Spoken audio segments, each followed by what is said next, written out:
Κορίτσια, δείτε αυτό πριν πάτε για ύπνο. Το πιο σημαντικό πριν κοιμηθείς, ο σωστός καθαρισμός. Αφαιρώ το μακιγιάζ με Bioderma Sembion H2O Micellar Water. Είναι για κανονικό και λιπαρό δέρμα. Συνεχίζω με τον αφρό καθαρισμό Fraijour Cleansing Foam. Το βάζω στα χέρια μου με λίγο νεράκι και γίνεται αφρός. Περιέχει βότανα, πράσινο τσάι και σεντέλα.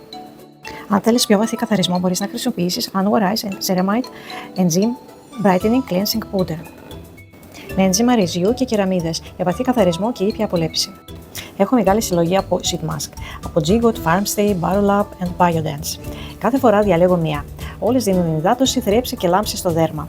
Σήμερα θα διαλέξω μία από τις αγαπημένες μου, της G-Goat. Τη βάζω για 15-20 λεπτά για ενυδάτωση και λάμψη. Σχεδόν ξεχάσαμε και τα χείλη μας. Λίγη περιποίηση με τηλανές Lip Sleeping Mask Berry, θα είμαστε έτοιμοι για ύπνο. Όλα αυτά τα προϊόντα τα βρήκα στο Cicato.gr.